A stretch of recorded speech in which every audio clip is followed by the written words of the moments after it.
This channel is made possible by viewers like you. My viewers, subscribers, and patrons greatly help to keep this channel going. I wouldn't be here today if it wasn't for all of you. Please make sure to subscribe so you don't miss any uploads. And if you'd like to go the extra mile, please check out my Patreon page. For just $1 a month, you'll get access to what I'm working on, previews of upcoming content, and even early videos, along with other tier options for those that are interested. Thank you, and now on to the video. It seems like every year, a bunch of new big titles are released all around each other, and we as the players honestly only have so much time and money to spend on these games. In a perfect world, we could wake up in the morning, eat, play, then go to bed, and then do it all over again tomorrow. But sadly, with responsibilities and that evil thing called work always getting in the way, we usually see this huge exodus of game releases happen in the fall, but on rare occasions that happens at different points throughout the year. And this year, it seems like the late spring and early summer is chock full of new titles that it feels like it's impossible to keep up. I cover games on my channel as a hobby and I never get to everything that comes out, but I thought it might be fun to put a small list together to go over some titles that I have played so far this year that might be worth checking out, and that might have gotten a bit overlooked with all the other big players, like Final Fantasy and Zelda taking up the space. So here are a few overlooked titles that might be perfect for this summer.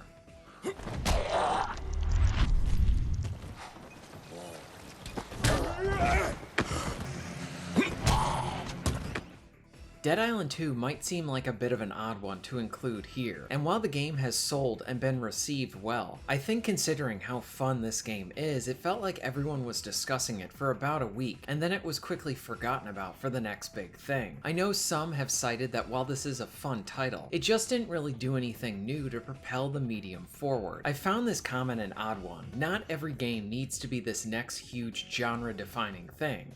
Sometimes just having a well-made game with a good launch and an addictive gameplay loop is exactly what we need. Honestly, considering the development history with this title, with all the delays and changing hands of the developers, it's a small miracle that this game released in the state it did. I'm a fan of the original Dead Island, but it has a healthy amount of jank that is layered onto almost every aspect of that game. Playing the first one back to back with the second, you can honestly feel how 2 is incredibly smoother compared to the first. And I don't mean this as a knock against Dead Island 1.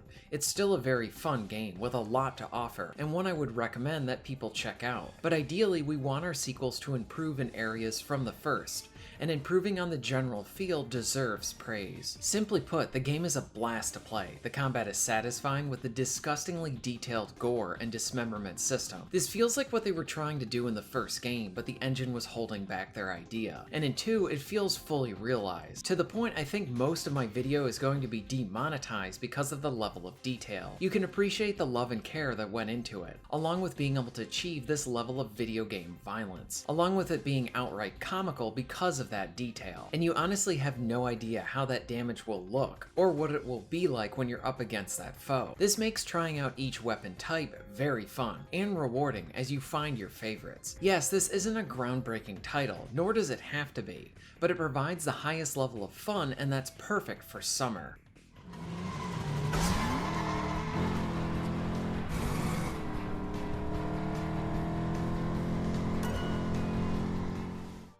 I love me a good arcade racer, or even kart racer. Give me the fantasy, lots of speed, and plenty of content to enjoy. LEGO 2K Drive is a pleasant surprise for 2023. I caught wind of this title through its marketing push, and I thought it looked pretty good. But then I saw that it had vehicle transformation that reminded me of one of my favorite racers, Sonic All-Star Racing Transform. In LEGO, you will transform from a car, off-road vehicle, and boat based on the different terrain of the track. This is all done automatically, but it also means that it adds some more personality to each of the courses as you seamlessly go from a car into a boat, and now you're racing on water. It's a cool visual effect and allows the player to essentially use different vehicles within the same course. There's appreciated choice with this as well, as you choose what vehicle you want as a car or as a boat. And within this vehicle class, there can be different weight classes and stats to it as well. So it's here that you can really tweak your loadout and choose which cars and vehicles you want in each of the races. The gameplay is very pick up and play,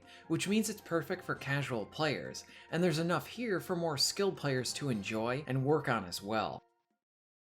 LEGO 2K Drive is chock full of content. There's a story mode that is structured like an open world with different open zones to complete activities in. The exploration is pretty fun since you can go out and discover all of the fast travel points, activities, along with finding collectibles. You also have a traditional race mode with cups to complete and single races. There's even a fun creator mode where you can really get into the weeds of making your vehicle. And on top of all of this, the game has both online and an extensive amounts of offline play, even allowing you to play the story mode in co-op. My one big gripe with this game is that the included marketplace and microtransactions seems a bit predatory considering the target audience for this title, but when it comes to the game and the gameplay, that is where this title shines.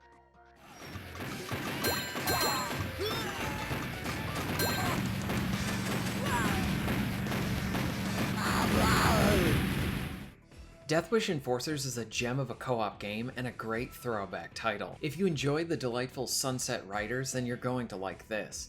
Instead of a western, this is more focused on the 70s action stars. It operates like a quality quarter muncher. You die in one hit and you need to shoot all of the bad guys before they get you.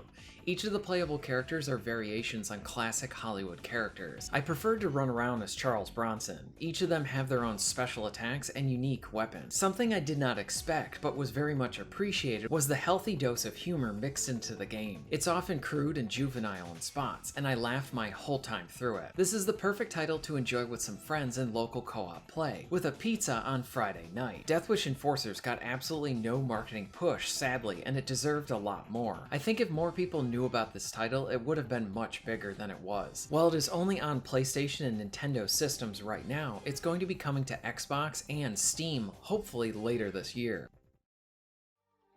Now, as a fan of many of the classic Star Wars shows, I have not been expecting any good Trek to really come my way. Many of the new shows on Paramount are not that good, or they just don't resemble Star Trek at all. A new showrunner got hold of Picard Season 3 and decided to bring the entire Next Generation crew back for one final and excellent send-off for the cast. It was wonderful and some of the best television I have ever watched in a while. So after that small miracle, I wasn't expecting another piece of Star Trek to really grab me. Then I got wind of Star Trek Resurgence, which is a story-driven experience, much in line with the Telltale games, and oddly enough, it's made by many of those same developers. Star Trek Resurgence is a delightful title with a good story and cast of characters. You control two characters throughout a journey of action, mystery, and diplomacy. The gameplay is a mix of different minigames, investigating, quick-time events, and phaser fights. Some are better than others, and I do think the game would have benefited from focusing on a few gameplay elements and really fleshing them out. But the variety here is appreciated, just